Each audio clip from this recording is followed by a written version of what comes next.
All right, class. Welcome to another class of being a fan of Disney. And today we have Jaime Williams with us to talk about a few different things. She's going to talk to us about her fandom, but then also she's going to talk to us about what she's currently doing while working on her doctorate in the business school and some of the courses she teaches on employee relationship or employee relations and how she uses Disney as examples in some of those classes.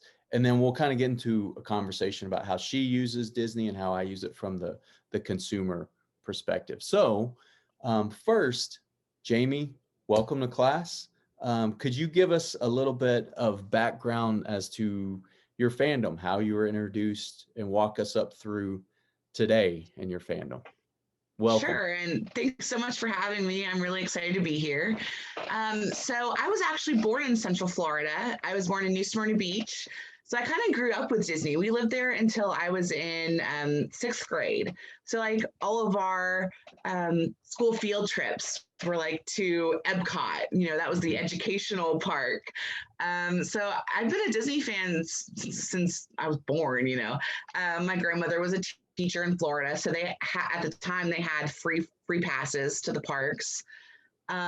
So when we lived there, I remember going to the parks quite frequently. And then we moved away. We moved to North Alabama, it's a beautiful area, I love it, but we didn't go back to the parks. So for a long time, like didn't go to the parks. I watched, Disney movies, of course, growing up. And I didn't really rediscover my fandom until about 5 or 6 years ago. Um, my mom had I have a niece and nephew now, and my mom had talked about maybe doing a family Disney trip. And I travel a lot, so she was like, "Can you help us plan this?" And I was like, "Well, I don't really know that much about Disney right now." So I started doing research, and I just rediscovered my love of Disney. So I found this great podcast, WDW Radio, and listened to a bunch of those. Really started on the backlog of them because I liked what Lou Mangello was doing so much.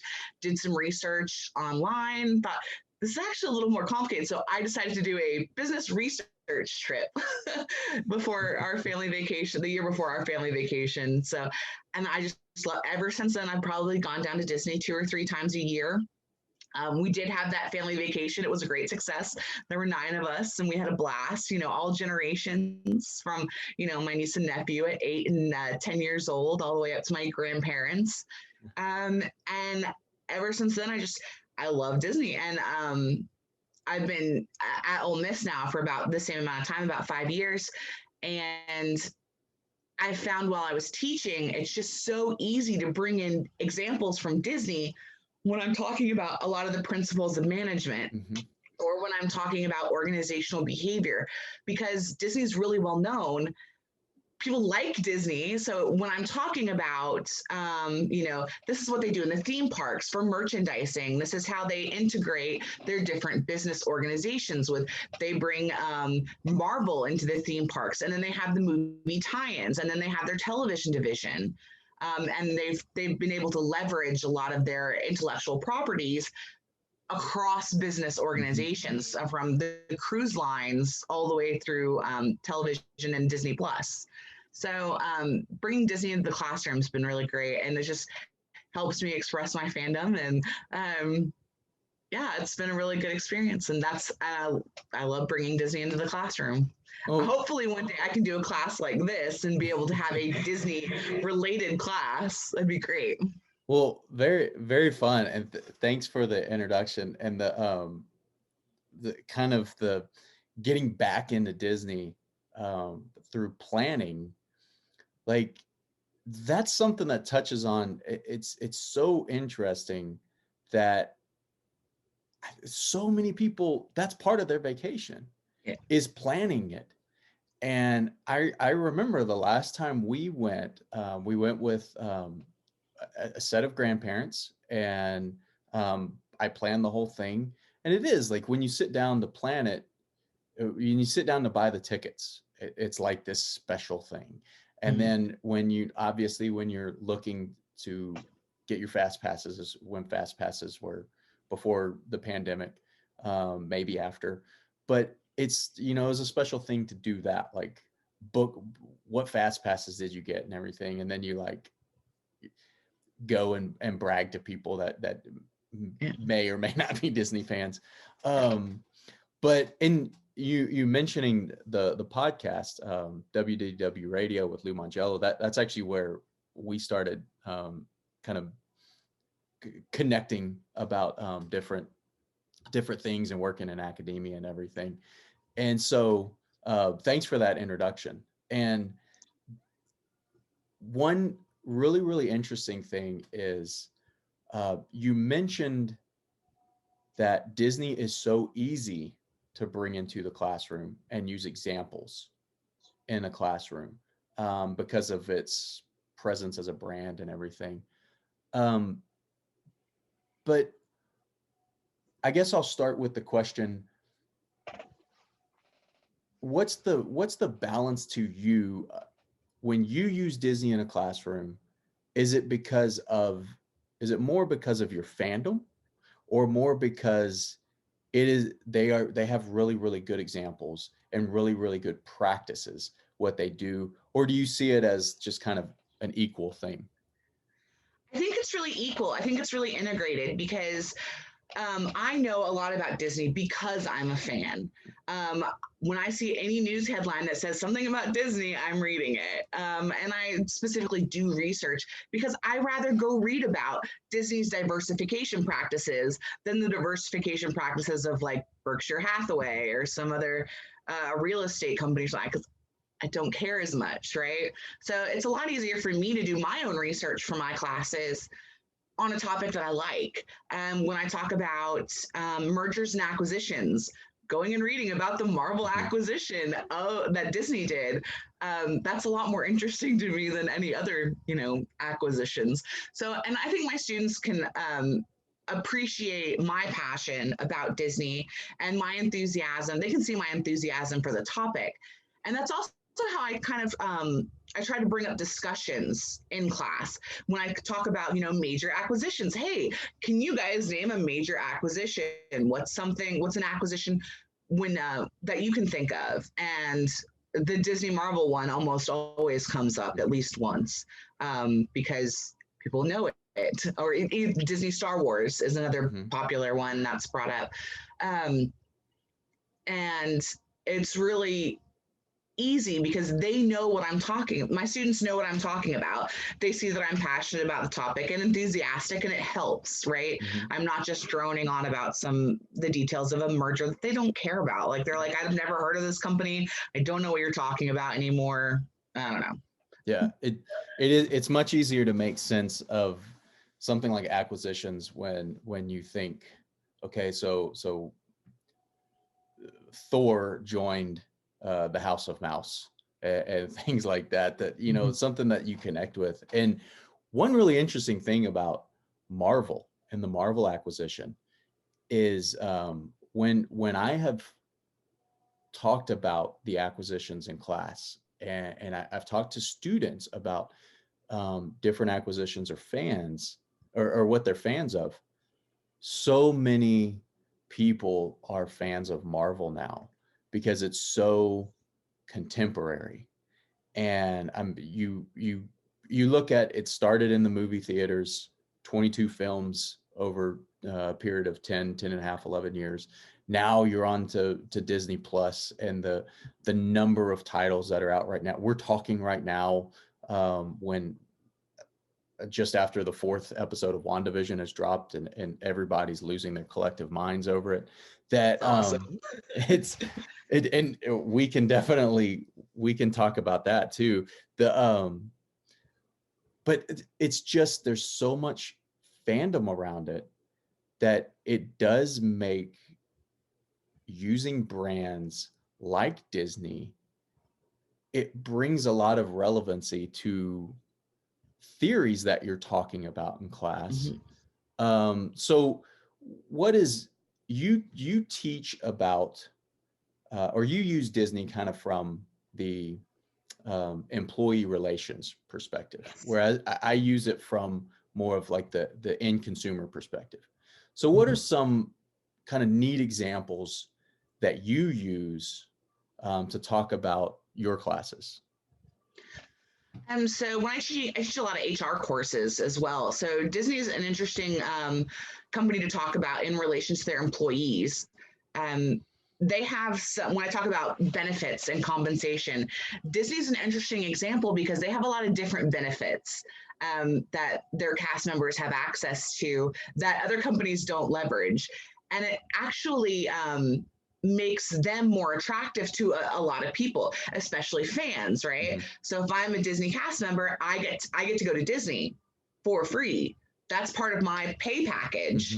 Mm-hmm. So that's one way that Disney can actually draw in people who are passionate about them is to hire, say, this is our benefit that we have. People like that, and the people who like that are going to want to work for Disney. And since Disney is also known as one of the most admired companies, I think they were number 4 on Fortune's list this year.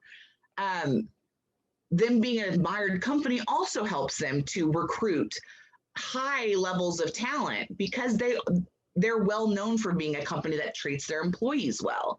And that has different kinds of benefits and pay packages and stuff. So even though I know Disney has been criticized in the past about the base salary, but they're not, people don't look at the Mm-hmm. overall benefits package. And that benefits package is what is attractive to their employees. So it's Disney has some really interesting HR practices, and they're pretty innovative too. And they've done a lot of things to try to help their cast members, especially in these times. So it's Disney has some really interesting HR practices, and they're great. It's great to bring into the classroom when you're talking about those kinds of things. Well, and it is really interesting that it's one of those brands that, because there are so many different points of attachment, because the media conglomerate that it is now Mm-hmm. just has such a massive footprint, um, that there are so many different points of attachment, that it's something that a lot of people strive to work for this company. Mm-hmm. And it's not just a job, or not just a career that people think, okay, this is a way to a means to an end. People who do work for the company, a lot of people have real pride in that. And people that don't work for the company, yeah, there are a lot of people who kind of their goal is to Mm-hmm. either retire or at some point move Yeah. down to one of the parks and try to work for the company in the parks, or if they're in some of the other entertainment areas, trying to work for the company, or do some type of work with them. Mm-hmm. And they're really, it's a really interesting brand from that perspective, that they're able to attract people that way. Yeah, and it goes back even to something as simple as the labels of the positions. So Hmm. Disney cast member. I want to be a cast member. I want to be an Imagineer. Those are aspirational titles that people have. And it affects their employees psychologically. They're proud of that name. I am an Imagineer instead of I'm an engineer. Yeah. Um, and it's different, and it gives people this feeling of belonging, and belonging to something that they love, right? Yeah. They're a cast member. It's great. And just even something as simple as the name of Yeah. the title of the employees, it has made a really big difference in differentiating Disney's employee practices from other organizations. Yeah. And I mean, just imagine, like, within the sport context, there are, and I know it happens across different genres and product brands, but um, like there are fantasy camps where, like, let's say you're a baseball fan and your favorite team is the Chicago Cubs. You can go to a fantasy camp that's like a week or something, and you get your jersey. You have, like, kind of like a mock intro press conference and things like that, and you get like a baseball card made of you, and essentially you get to go and you play at one of their spring training or wherever they're holding their camp. Could you imagine if Disney had a week fantasy camp where you could either be a cast member, or you could be an Imagineer. And then they spread it out to their different brands, where for a week you could pay to work at Marvel or Lucas, Pixar, all of these different things. I think a Yeah. lot of people, that would be an active vacation for Yeah. a lot of people, and it's just something it's something that is unique to the company, that I've always found really, really fascinating. Yeah, I completely agree. And how many people, how many organizations could get people to pay Yes. to come work for them? I will pay you to let me go be an Imagineer for Yeah. a week. I will pay you so I can go work in Marvel and see, So yeah, so it's really interesting because that just shows you that it's the Disney difference, right? Mhm.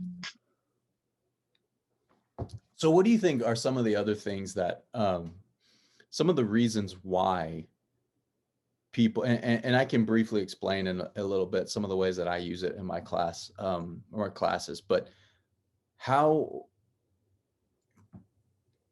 why is Disney so easy an example to use? Because people use, so many people use Disney in their classrooms and as examples and case studies and things like that. Kind of drill down, and what do you think are maybe two or three things that really make that easy transition? So one of the things that makes it pretty easy is that Disney's does it right. Disney has a lot of practices that they have in place that are done very well. Um, as far as leadership goes, the Disney way, there was a whole book. I mean, there's Hmm. several books now at this point that have been written about leadership. And all of it relates back to Disney, right? The Disney way is a very popular leadership concept. I know that I was working in the automotive industry for about 7 years before I came back to academia. And and that was one of the things that our organization paid for several of our leadership members to do was to attend a Disney Way conference. Where they went and listened to people that were executives at Disney talk about how they lead the organization. So, I mean, Disney does a lot of things right. They're like I said, they're one of the most admired companies. When we talk about corporate social responsibility, Disney's, I love showing pictures of the solar panels at Hmm. Walt Disney World in the shape of Mickey, and just talk about some of their practices with going away from fossil fuels for their buses. And then I also think that something else that's important is they do have this presence, right, in the business world. They're popular, they're well known, they're very well reported on. And I do think people try to focus on the negative a little bit too much. They always try to find something negative with Disney to make a headline, like disaster at Disney. And you're like, that's not a disaster. Come on. If it was any other organization, would you really have written that? So it being well known, and also their diversification. So just they have so many different business units, Hmm. from, like I said, the travel, the cruise lines, the theme parks, the movies. All of that really helps.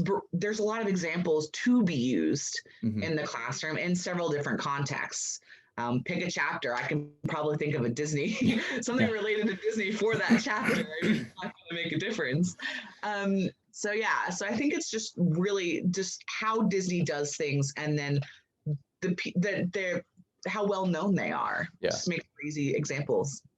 Well, and I think what's really fun is that, um, because there's so much, because there's such a large presence, and there are so many points of attachment, that the end consumer, and that's kind of the way that I approach Disney, is talking about it from the end consumer perspective, and what the consumer is going to see, and how those, practices kind of wind up moving people up that escalator, and just the amount of attachment that people have is so strong, that, I mean, we talked about wanting to work for the company, but recently, um, some colleagues and I, we we did a study on how people reacted and coped to the parks and resorts being closed amid the pandemic, Yeah. and then some of the parks reopening during the pandemic.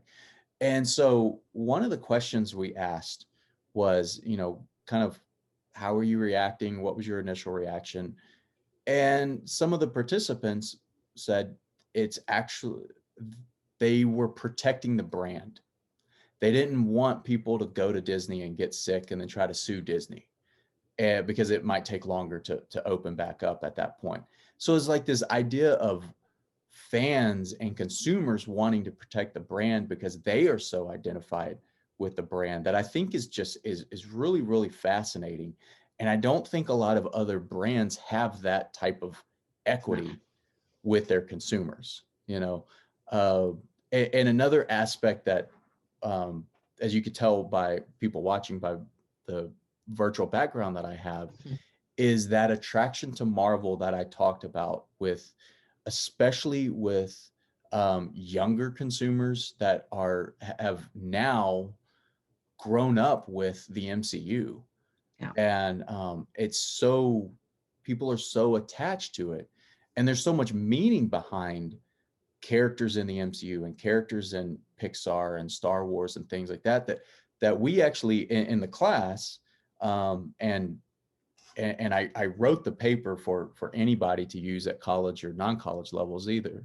Um, they do an assignment where they talk about, they identify a MCU character that they most resemble, or a few MCU characters that they most resemble, and here's why they feel that way, and here's the certain characteristics and everything.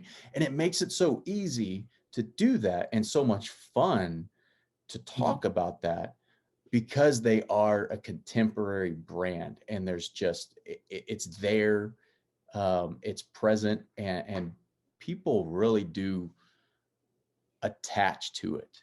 Mhm. And it makes it really, really fun to talk about in many ways. What are some what are some other examples you've used, to talk about Disney? Like, what are some of the practices of Disney that you like to point out in your classes? Yeah, so some of the practices that I like to show, Disney increased their market shares not only through, um, they expanded their fan base, right? So when I was younger, a lot of Disney was about Disney princesses, Mhm. and it was very feminine. It was very for the younger crowd.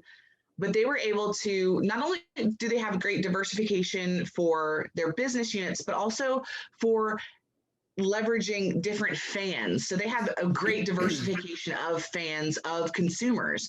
So when they bought something like Marvel or Star Wars, they brought into Disney this whole fandom that was Mhm. already established, and they increased their consumer base by, exponentially. They brought in the, 15 to 80-year-old males when they brought in, and that was not a marketing segment that they really had a handle on.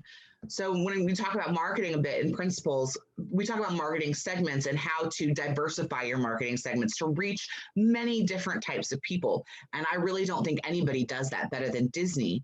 They do have this nostalgic presence where the older crowd loves to come in. You walk around Disney and you see so many different older couples just Mhm. walking around because it has this nostalgic feel, right? Walking down Main Street, it's still very, Marceline and the turn of the century kind of era, and you have the older people who gravitate there towards the nostalgia. You have the younger girls who gravitate towards the princesses. You have the younger boys who like the Toy Story Land, and even the Mandalorian. I'm sorry, bringing in Baby Yoda, Yeah. Grogu, was a great was awesome. Not only was the show fabulous, and it kind of reignited that Star Wars passion that I think some people who were disappointed with some of the movies, those major fans have come back because of The Mandalorian. Yeah. And then look at, I mean, you can't walk 5 feet without seeing the child with Mhm. some kind of, like, I'm looking right now, I have the child ornament is sitting on my bookshelf Mhm. over there. It's the cutest little thing. But so they're so good about not only expanding their fan base, but leveraging that into their marketing, into the sales of consumer products, and even using what's currently popular, like WandaVision, to launch the next phase of Yes. movies, right? So I think Disney does really well for that. And to talk about diversification, not only of the business units, but also diversifying your consumers I mean, Disney's done that fabulously.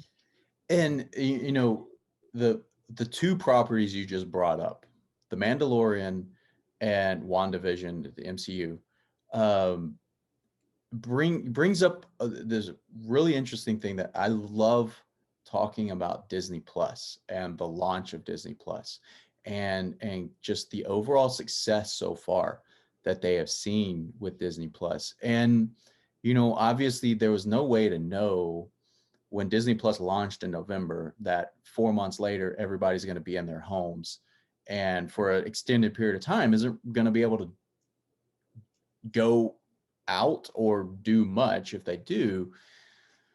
But the presence of Disney Plus has really helped, one, the company stay relevant, the company kind of do the best they can to wade through these uncertain times. And then it also has really worked to set the company apart from so many others that did not have that point of attachment with their consumers. Right. What do you talk about Disney Plus in your classes? And if you do or you don't, kind of another question is on the the consumer end, it seems to have a major impact. Do you see the impact of Disney Plus on the cast member, the HR perspective for the brand? So Disney Plus has actually allowed Disney to stay more solvent than they would have been able to do otherwise. So I think it's actually helped Disney with their be able to retain cast members. And yes, there were a lot of layoffs. Disney's a business; they're doing the best that they can at this point. I think that they're trying really hard to mitigate the damage that COVID's done. But I think Disney Plus has been that thing that has allowed Disney to survive and, dare I say, or even thrive in this era of COVID. Um, Disney Plus is a really interesting example to use in classes for when you're talking about businesses, because streaming was not a new thing, right? When Disney Plus came along, streaming had been established. Netflix had been in business for years, but Disney had access to this whole back catalog of IP that people were super passionate about. And I'll tell you, I signed up for Disney Plus day one. I got my 3 years at the discounted rate. Me too. No problem. It's like, yes. And Disney knew that people would do that. Like they knew that that would bring a bunch of people in right off the bat. Their prices were lower.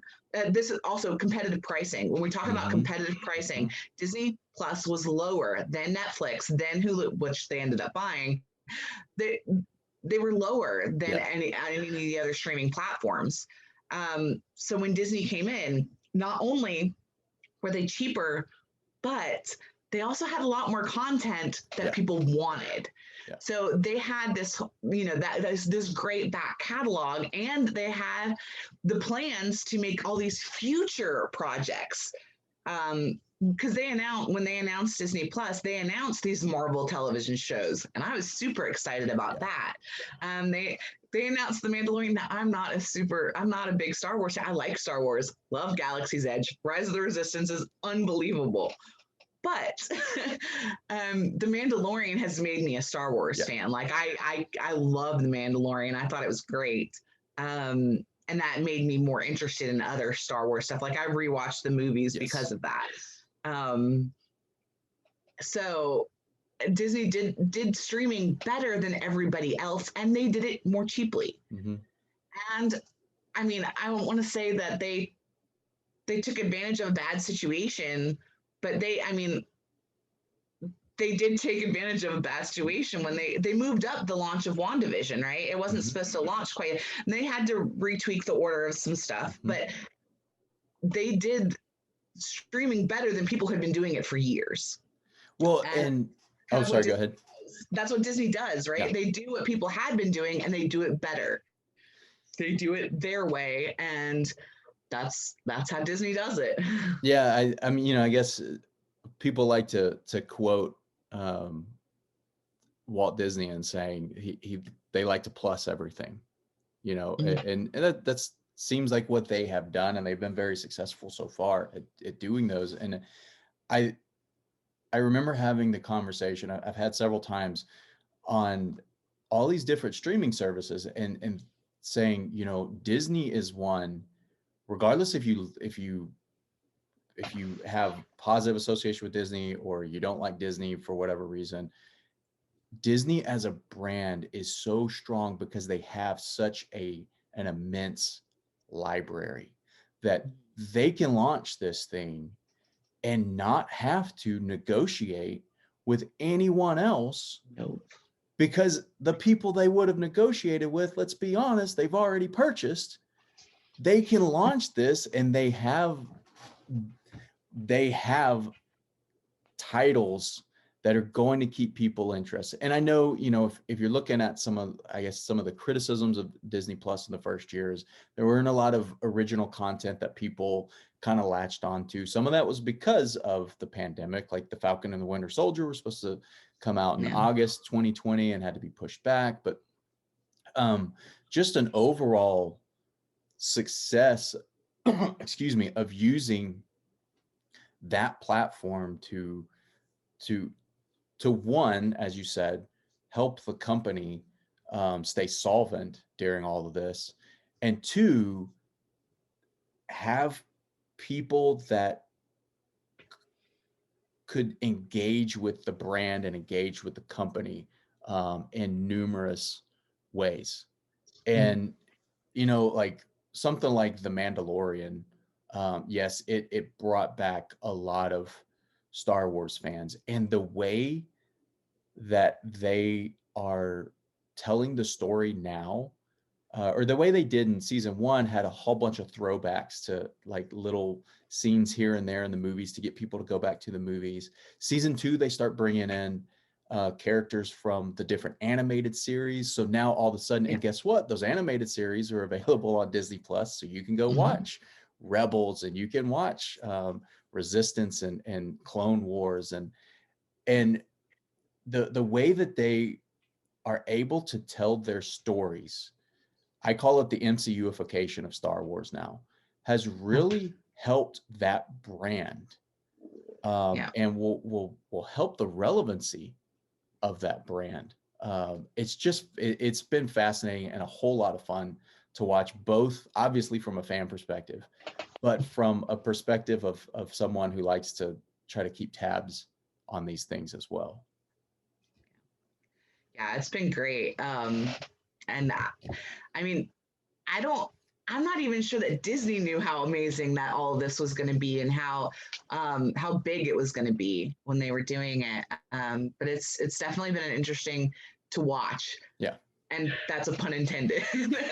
Not only Well, it's interesting to watch the content, but it's interesting to watch the process and the results of what they, because I mean they launched Disney Plus how many different years ago, and then now they're seeing this big boom because yes. of Disney Plus. So I don't know if they have a fortune teller on their staff, but it seems like it. Well, and I mean, they have outdone the numbers at almost every mark where the traditional measurements would come into play. They've outdone the numbers as far as subscribers. And I remember Disney Plus, the thing that's so fascinating to me just about that and about streaming in general is, I don't know if you've read Bob Iger's book, but there's one chapter in it where he talks about launching Disney Plus and the idea of Disney Plus. And one thing he says is, we have to rethink this model of things like return on objective, return on investment. We have to rethink that, because that's not the way it's going to work in the future. And I feel like when they put Frozen 2 on the platform, I think the first weekend that people knew they were going into lockdown, in the United States. They put Frozen Yeah, they 2 moved on. it up. They moved up Onward, and essentially it was in the theaters for 2 weeks, and then a month later it was on Disney Plus, so people could watch. Artemis Fowl Soul. they put straight on. Soul on Christmas Mhm. Day. You can't. I mean, Hamilton. Oh Just my gosh. that was the thing that when they put Hamilton on, they Early. they dropped their subscription fee, or I'm sorry, they dropped their 7-day free trial, because I remember reading about the deal they made for Hamilton, Yeah. and foregoing that in theaters, they potentially they gave up a lot of money on the back end for those things. But those are also the moves that have endeared the brand to Yeah. people. And one thing that I still like, I have a hard time wrapping my head around is we're so trapped in this old model of return on investment, Mhm. that now and when we talk about movies, we're talking about um, box office numbers and what's coming from the box office. Now we're talking about streaming, and we're talking about streaming hours and downloads, and Mhm. how does all of that translate over into baseline revenue, Yeah. um, which I think has really interesting implications when you look at the former CEO of the company, still the chairman of the company, saying we have to change the way we look at revenue, and that includes we have to change the way that we are going to evaluate performance within the company, which is a roundabout way of asking my question: how does that kind of mindset lead companies, not just Disney, but other companies as well? How does that type of mindset, you think, lead companies into the future when dealing with things like HR and employee relations? So, one of the things that a lot of companies struggle with is how do you quantify what Disney can do? So, how do you quantify fandom? How do you quantify passion? Where does that fit on the balance sheet? As far as, in the income statement, how can I project how much this particular non-tangible asset can actually bring? You can't. But Disney has a way of, and I'm not going to say they don't care, but Disney has a way that they don't care about revenue, because they do. They care about revenues, but they have a way of saying, you know what, we're going to do this because it's the right thing to do. It benefits our people. We're going to release Hamilton in the summer because our parks are closed. People are at home quarantining. Um, we're going to release this for them. Yes, we paid a boatload of money so we could have access to this, because Disney doesn't own Hamilton. Disney had to deal with Lin-Manuel Mhm. Miranda, and they had to buy that property. And they were going to release it in theaters, like you said, and they would have made a ton of money had COVID not happened. They would have made a ton of money on Hamilton. But by releasing it in the summer to the Disney Plus subscribers, by bringing in people love Hamilton. I mean, I'm a huge Hamilton fan. I've seen it twice on stage. Love it. I love it a lot. Um, and there are people that they were able to bring in as Disney Plus subscribers Mhm. because they released Hamilton. But not only did they bring in new customers, but they made their current customers feel good. Yeah. They made their current customers happy. And by doing that, that gives Disney this ability, and they've done it and this is just one example, one more recent example, but they've done that for a while now.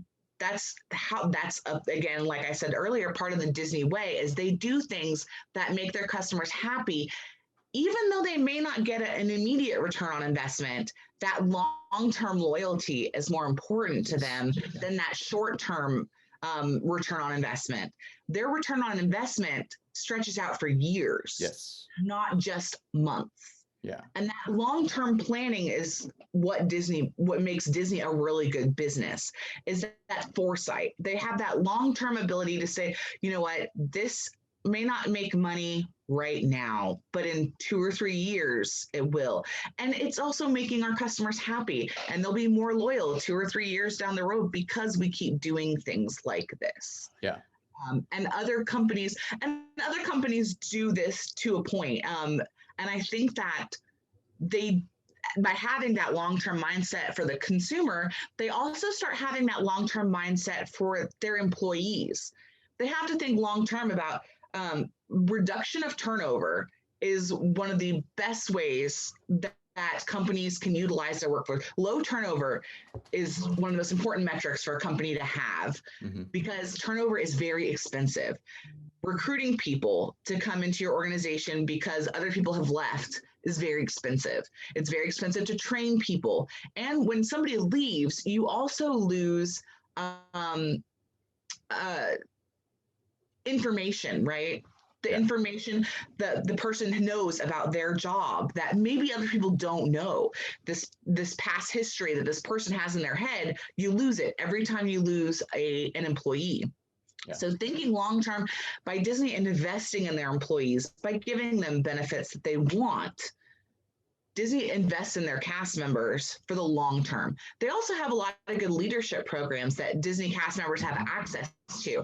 They have access to college courses about business just by being a Disney cast member.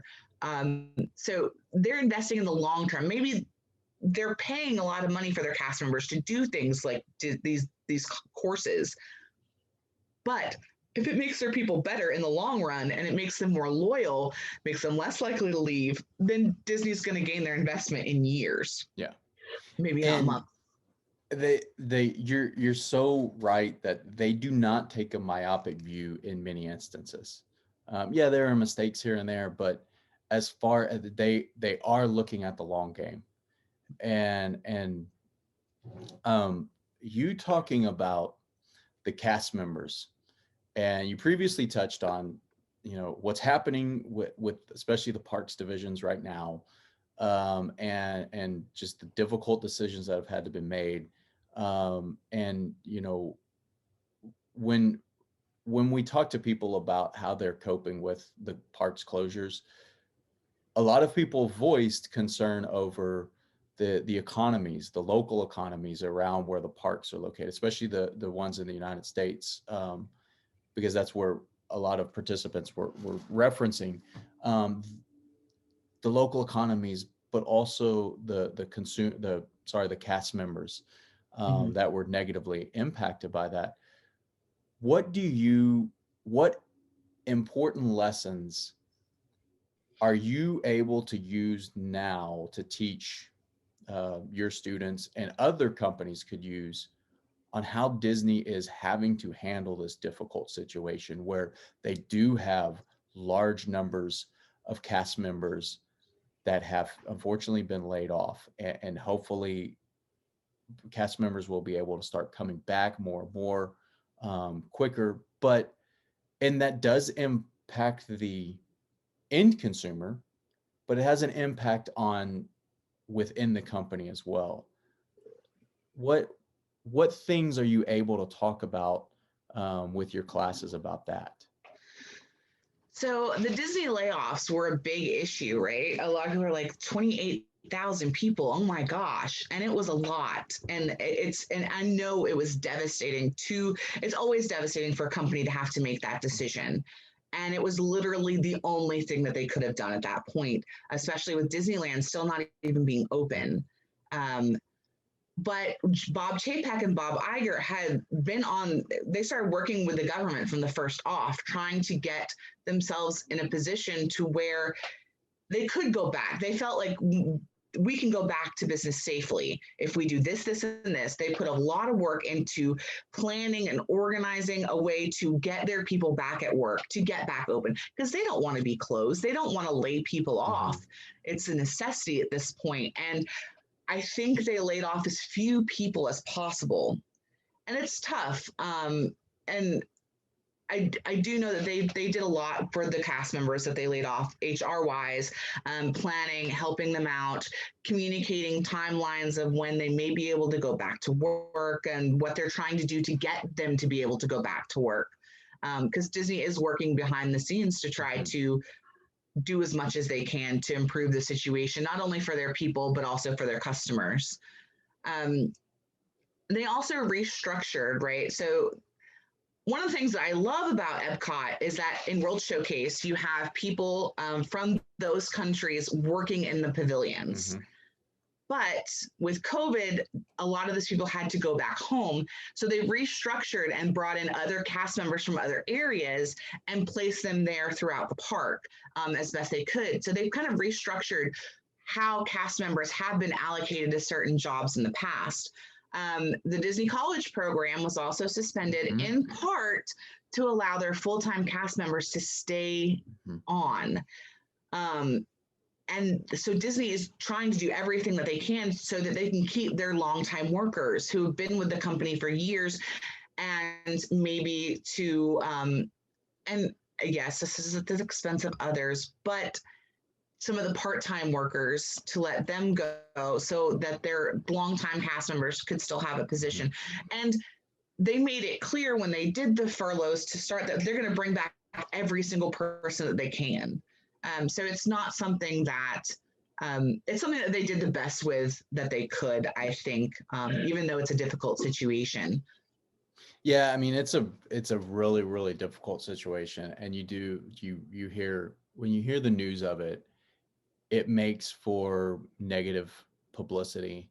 But that's why I think it's important that people have, and that's why I wanted to ask the question, like, that's important to hear from somebody like you who's able to kind of give that perspective of, here are some of the things that we are able to talk about with future managers and future leaders that are going to be going into these areas, not necessarily with Disney, but with other companies. And here's kind of the lessons that can be learned from this situation to help all these different companies, all these different brands and employees.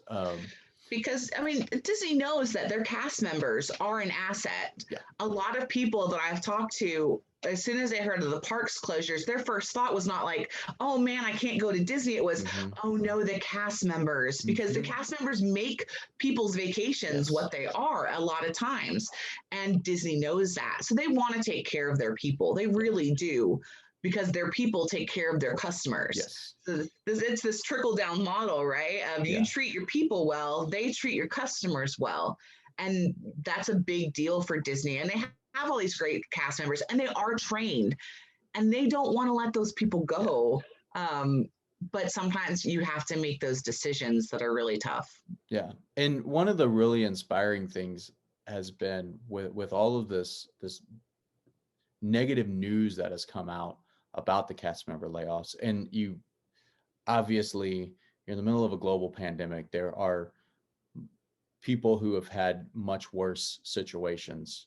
But one of the inspiring things that when people have heard about cast members being laid off is the fans have really come together and supported a lot of cast members, whether it's through the food pantries, whether it's through like people doing Facebook live feeds, and having like the Facebook tip jar and things like that fans have really tried to support some cast members, which is also something that's very, very interesting and unique, that people have such affinity for this brand and for those cast members that they want to do that's their one of their first thoughts when they heard about the closures, and then wanting to do all of these things to help those cast members, I think has been really, really nice. Yeah, I think there have been some podcasters even that have given some mouse entrepreneurs a platform. So those cast members who were laid off, who have developed a side business, they're promoting their side businesses for those cast members. And I think that's been really great too. And maybe that even leads to something good, where you've got people who are opening their own businesses because they've been given this opportunity to focus on themselves. So. And I know there have been many, many great programs. Lee Cockrell and Dan Cockrell have talked to the class and on the show before about, and and Dan Cockrell was the latest to talk about some of the things that, former retired cast members and employees have been able to do to just kind of help people and people exhibit or show those skills that they've learned through their time at Disney. So to before we transition, is there anything else you want to say about how you use Disney in your classes?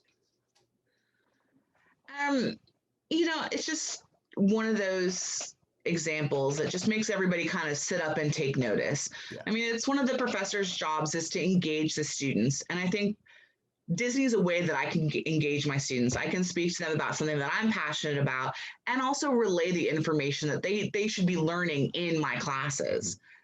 So they can take away that knowledge. And it's also something that people remember more. Yeah. So they're going to remember more about diversification when they can think back, oh yeah, that example about Marvel acquisition from Disney.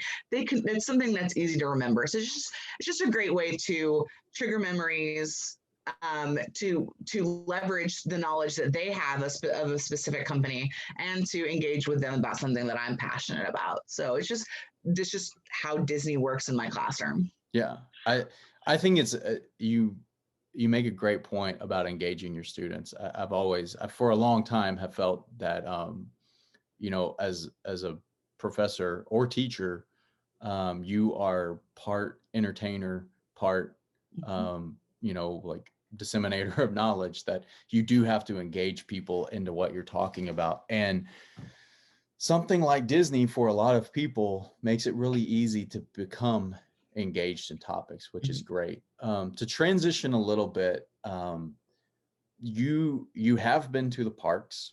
Can you give a little bit of brief kind of overview of how you see the parks during the pandemic, and how you see like cast member operations during the pandemic?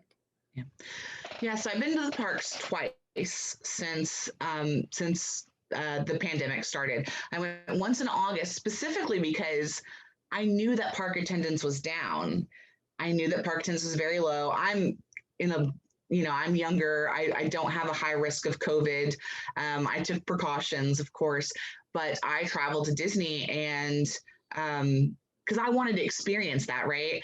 I love the parks, and a lot of times you're sharing that love with thousands of other people. So when I did hear that park attendance was low, not only did I want to go to support Disney because I want them to thrive, I want them to do well, me spending my money there helps them and I get enjoyment from it too. But I also wanted to maybe this once in a lifetime experience walking around the Magic Kingdom, being able to take photographs with no people in them, and experience that. That was something that I wanted as a Disney fan, to be able to immerse myself in that. And the second time that I went, I hadn't planned on going, but I tried to make the best of a bad situation. My family tested positive for COVID right before Thanksgiving. So they decided to cancel Thanksgiving. They were quarantined. It was just a couple days before Thanksgiving. So I did some research and I found a nice hotel room at Disney. And because since I couldn't be with my family, I wanted to do something that made me happy. So I went and I went to Disney during the parks. And one thing that I really noticed while I was there both times was that cast members were so engaged with guests, especially in August. They were thrilled to be there. They were thrilled to be back at work. They wanted to be at work. How many of us can say that, right? I can say that. I love my job. But how many people can really say, I'm so excited to be at work. I'm so excited to be here. I'm excited to be engaging with other people. And I think that made the experience even better than just experiencing an empty park, engaging with people. And going solo to that park also gives me a lot more opportunities to talk with people. People engage me a lot more often because the cast members see that I'm there by myself. I don't have anybody to talk to, which is usually not a problem for me. I tend to strike up conversations with anybody. But during the pandemic, with everybody social distancing, it was a little less. But the cast members were thrilled to engage with people. They were so happy to be there, and you could really tell that. Yeah. So that was really interesting. I don't want to say side effect of COVID, but them coming back to their jobs after not having that opportunity, I think it made everybody appreciate what they had and appreciate being able to do something that they love to do. They wanted to be there, and that was really great to see. Well, and it is, just as difficult as it has been for fans to not be able to go back, it's been that much or more difficult for the cast members, not just for financial reasons, but because, as we've talked about, a lot of people want to work for the company and want to be able to say they work for the company because of what it represents or because of the way it makes them feel. So thanks for that. You also had mentioned, and I've seen before, you mentioned WandaVision. And so I don't want to get into, well, I do want to get into like what everybody thinks is going to happen and then realize that everybody is completely wrong. But just for purposes of this, I guess I don't really want to get into that aspect of it, but what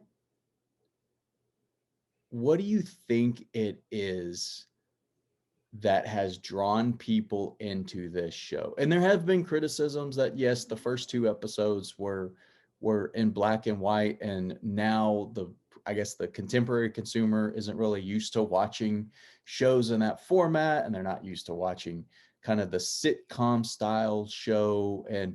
But when I think a lot of the people who have had criticisms in episode 1, every episode, those criticisms have really kind of fallen off to where now people are saying, hey, this is amazing. This is incredible. Yes, I think one of the things that really drew people to WandaVision was that it was so different. The promos that they were doing, they had Wanda in a 50s style housewife dress, and that intrigued people. I think they're like, what is going on here? So I think a lot of people watched the first 1 or 2 episodes out of curiosity, because they were Disney's known for being tight-lipped about they have lots of non-disclosure agreements. I think they put a muzzle on Tom Holland before before Endgame. So I think that they leveraged their practices of secrecy and releasing these intriguing photos and posters and promos of why is this in black and white? Number one, I think they did. I mean, that was obviously done on purpose. Not only do we know that there's specific things that are colorized for a reason at this point. I'll try to keep it spoiler free, but I think that everything they released, nobody knew what this was going to be about. Like, WandaVision, what are you talking about? I don't understand. So I know that I love Marvel. So I was like, yes, I'm into this. I don't care what it is.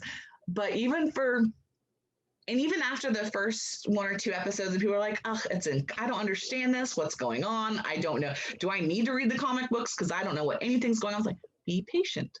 Just watch. And I think now that we've seen the 4th episode, which I think was the reason, like, they went 3 episodes by doing this format on purpose to make it intriguing, to do something different. This is really different.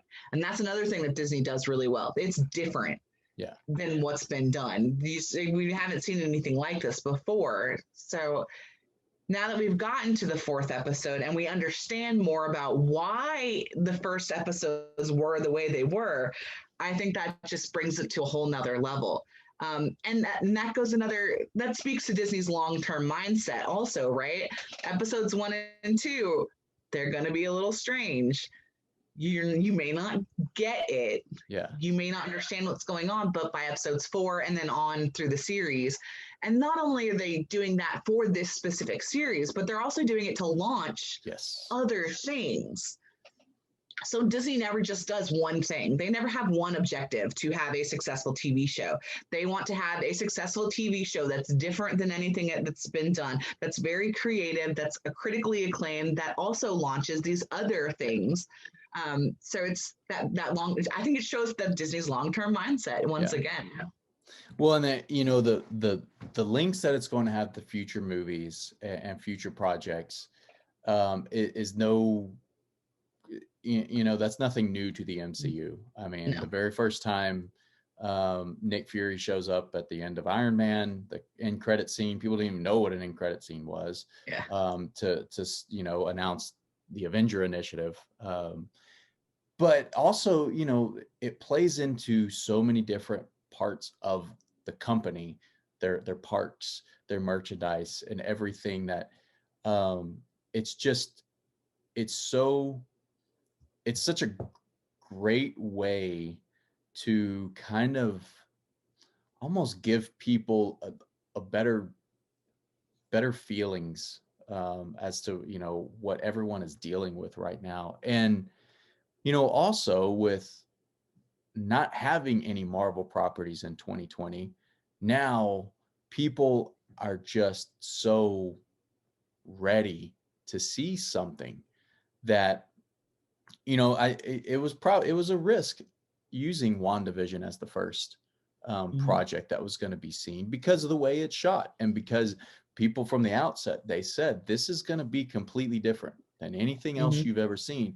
But now I think, as you said, having gotten through the first 4 episodes, I think now people are really, really interested in it.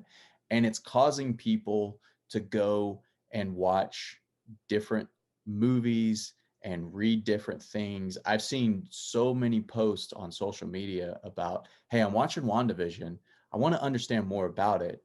What movies do I need to watch Mm-hmm. this? Were are you a fan of the comics? So did you know anything about the comics before the MCU? No, I had no idea. So, and I've grown up with the movie versions of the Yeah. MCU. So I've never read a comic book, to be honest. But I've found myself doing my own research about the backstories of Wanda and Vision in the comic books.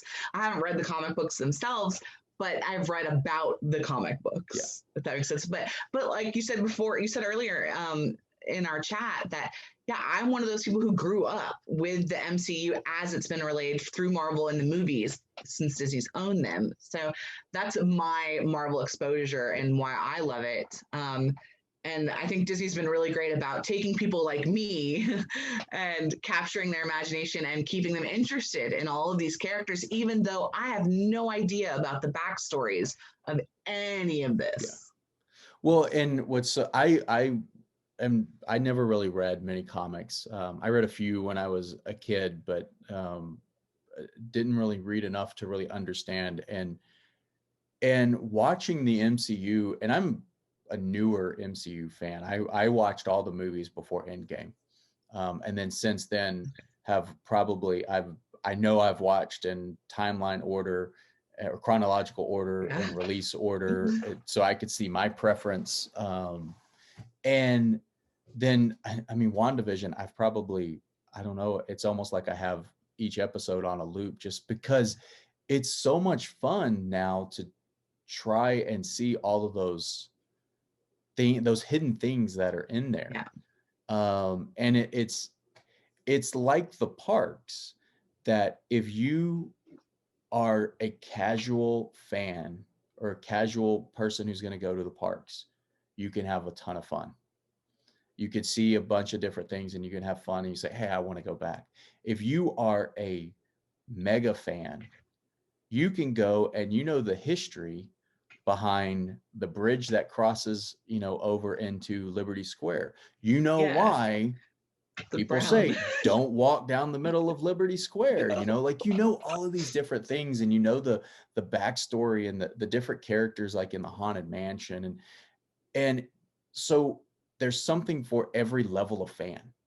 If you want to go and you want to do a deep dive into all of this, you definitely can at the parks. I feel that's the same way with what they're doing with what they have been doing in the MCU, what they're doing with WandaVision, And what they're doing now with The Mandalorian, being Mhm. able to take people back and say, hey, I want to do these deep dives. Okay, if you want to do this deep dive, here's this list of episodes, other episodes or other movies to watch, which I think has been something that's really interesting on Disney Plus as well. Like, you see, since you've watched this, why don't you watch these? And I know during The Mandalorian, they actually had, if you went into the Star Wars section, they had like playlists of, if you're interested in Ahsoka Tano, here's episodes of, the Clone Wars to watch and everything.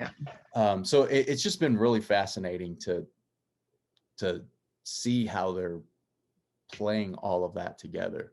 for Um, sure. what do you what are you most looking forward to this in 2021 within the MCU brand?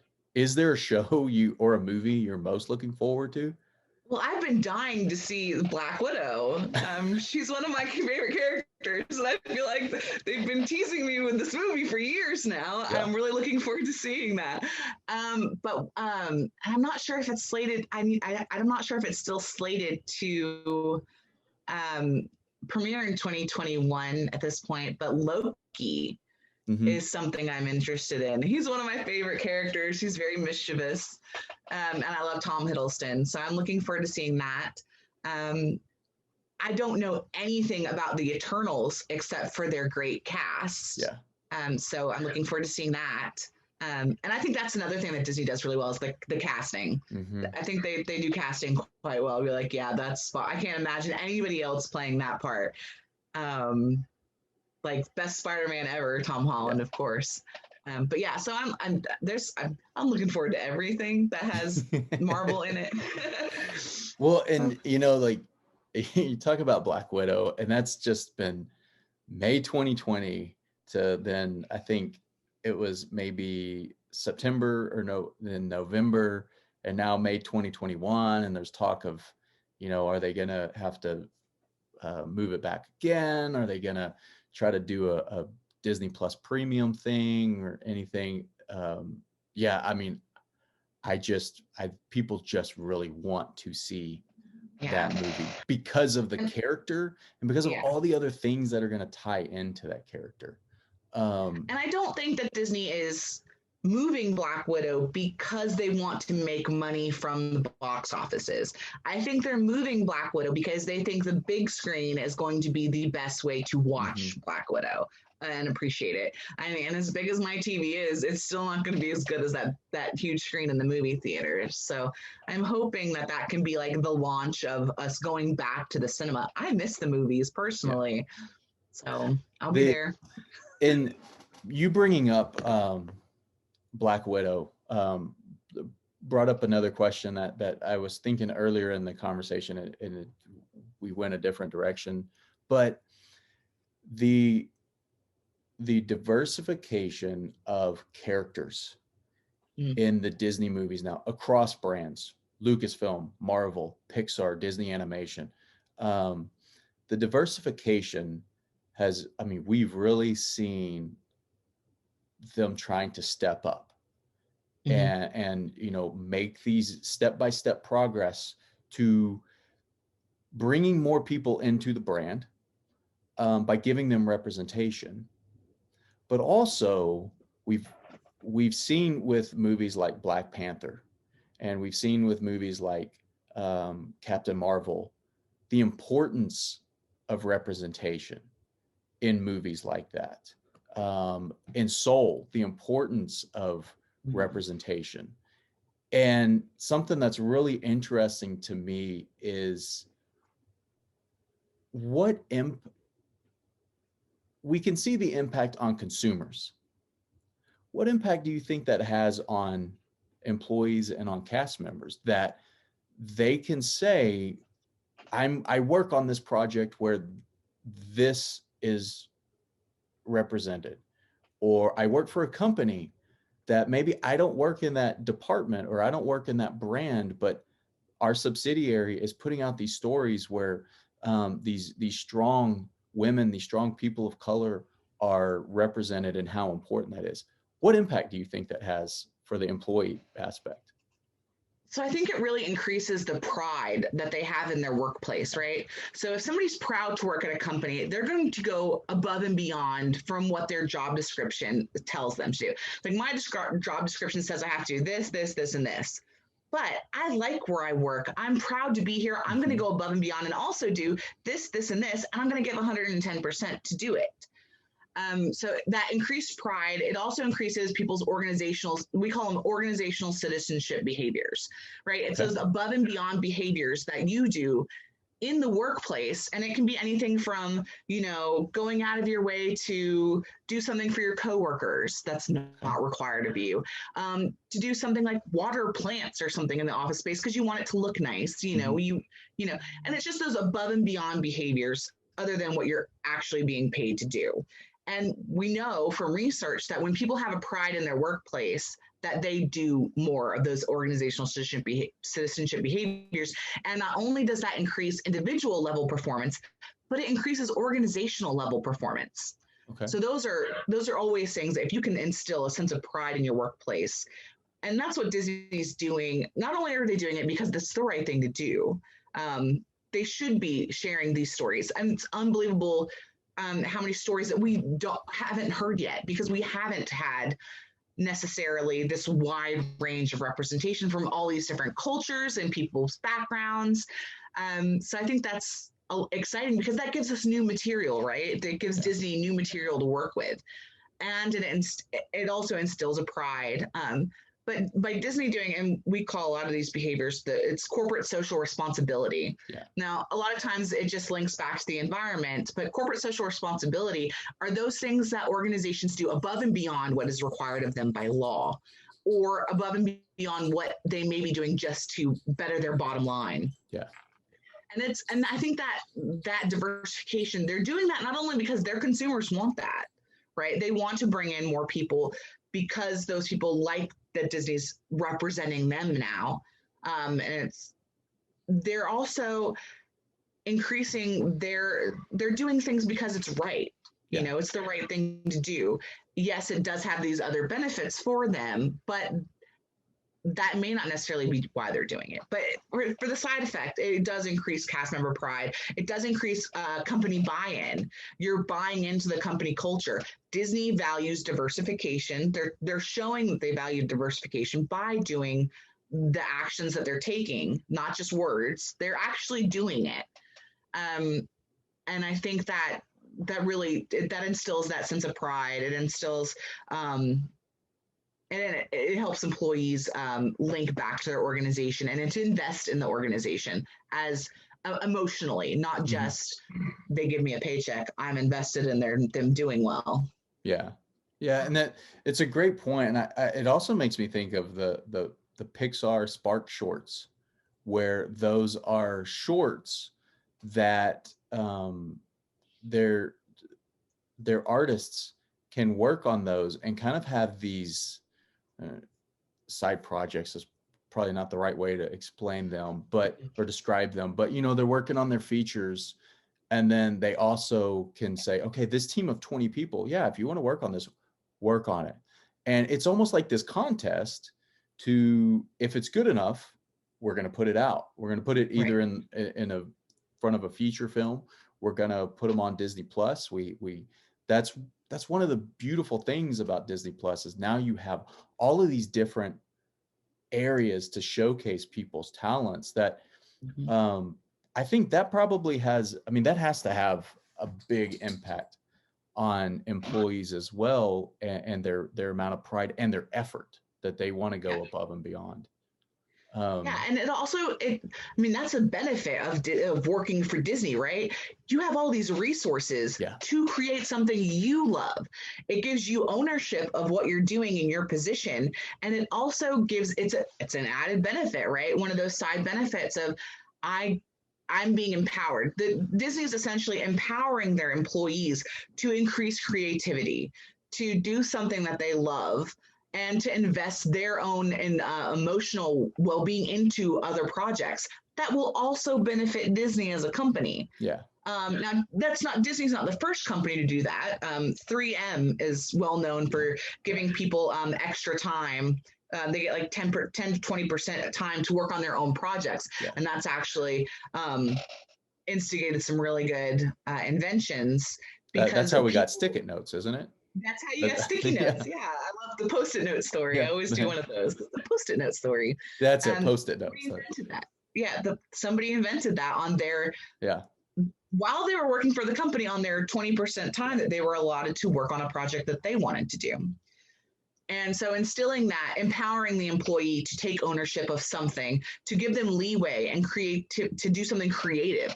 That's one of the really rough things about an organizational structure is you tend to stifle creativity a little bit because you're putting people in the box. You give them their job description and it kind of limits their scope of what they can do or what they even think about doing.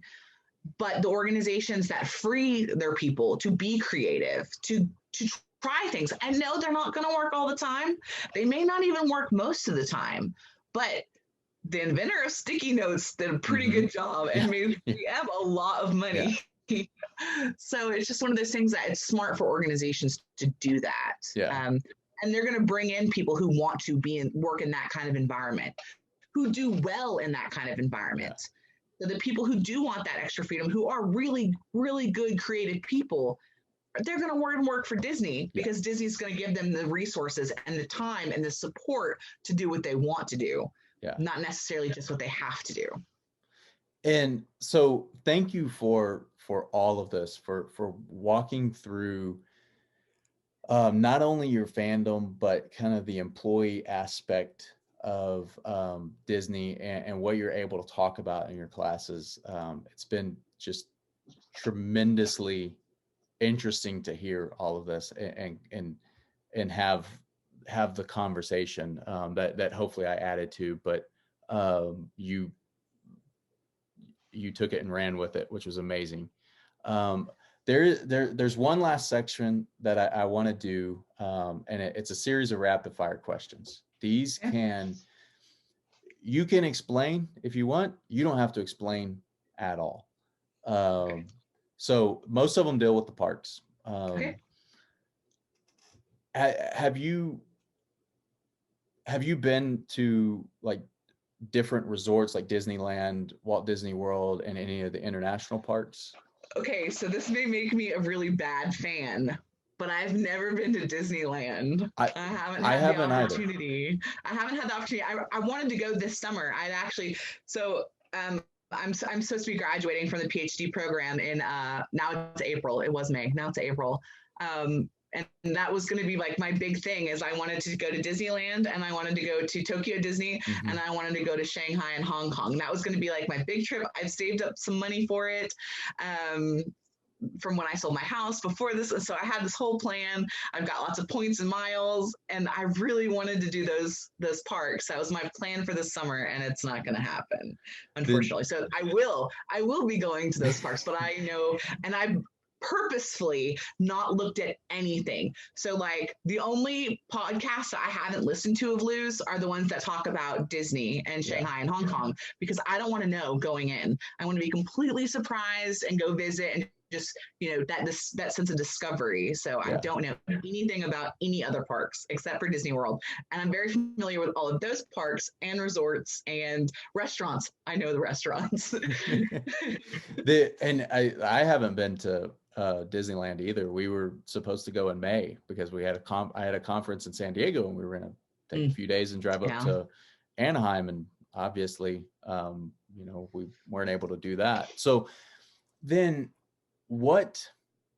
you've been to Walt Disney World. So other than Walt Disney World, what other resort property, and by that I mean Disneyland, Shanghai, Tokyo, not specific gate or specific hotel, what resort property are you most looking forward to, like is on your must do first?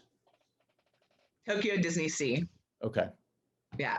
So I I've heard some sideways stuff about it. I've heard about how amazing it is. It's the number one park that I've heard that people who've been to all of the parks talk about. They're like, that is if you go to one international park, that's the one you should go to. And I know that, and I did see a little bit of it. They've got, the Imagineering story where they talk about it a little bit. I was like, I had to fast forward some because I still wanted it to be kind of secret. But that's my number one. Yeah, and then the students actually watch the Imagineering story when we talk about the parks, and so that episode where they kind of contrast what's going on at Disney Sea and what's going on across the country. So then, within Walt Disney World, what's your favorite gate? Oh, I like them all for different reasons. But if I have one day, one place to go, it's gonna be Magic Kingdom. Just because that's the one. I mean, I love the rides. I love the atmosphere. I just like walking around. It's just a great environment to be in. Okay. And anywhere on property, any of the gates, favorite ride? Okay, I'm giving two because I can. So Rise of the Resistance is absolutely astonishing. And I did the same thing for that ride. I specifically didn't watch anything about it. I didn't know anything going in. I wanted to be completely surprised, and I went, and it was insane. Yeah. So that's my number one. Like if I do one ride, that's the ride I'm gonna go do. But I also love Haunted Mansion. So that's for more nostalgic reasons and more for like that's every time I go to Disney, I will do that ride. Period. Yeah. I'll probably do that ride every time I go in that park. Like I don't leave the Magic Kingdom park without going on the Haunted Mansion. Yeah. So. Yeah. Favorite show? Favorite show, like TV show or Disney show? No, sorry. Favorite show in a park. Favorite show in a park, or on property. Could be at any of the resorts or anything as well. Hoop-de-doo. Okay. Yeah, so that one's just so fun, and I think it's always good entertainment. So like Hoop-de-doo is great. That's fun. Favorite anywhere? Second place is the Hocus Pocus show. The Hocus Pocus show during Halloween, during Mickey's Halloween, not so scary Halloween party, with the Sanderson sisters. That's number two. Okay. I have been multiple times during fall. I've never been to the specific Halloween party there. It's good time. It's fun. I hear it's a lot of fun. Anywhere on property, favorite restaurant? That includes parks, resorts, Disney Springs. Ooh. I really like the Boathouse. Okay. Like, I mean, it has a lot of hype, but it's there for a good reason. I've never had a bad meal there, and the environment's awesome. I love sitting out on the deck, like to go out to the dockside bar. And they've got great seating out there. I can watch little amphicars drive by, and it's great. I like the Boathouse a lot. Okay. So when we go to the parks or anywhere on property, we're usually doing some of the fast service. So I haven't been to Boathouse. I haven't been to a lot of places that people talk about. And also the age of our kids, we're kind of trying to do things on the go a lot of times. But one thing I do is I love the treats in the parks. Any park on property, do you have a favorite treat? So I really love the Cheshire cat tail. I know it's kind of an odd one, but the Cheshire cat tail, it's like a chocolate croissant. It's got colored icing on it, but it's really good. It used to be in Fantasyland, but now I think Tomorrowland's selling it in the Tomorrowland Terrace. They'll sell it sometimes. So I'll have to put that on the list to try that. I'm not a big like Dole Whip fan. I know that may get me expelled from the Disney fandom. I don't really like soft serve ice cream all that much. So I know that's probably a popular one.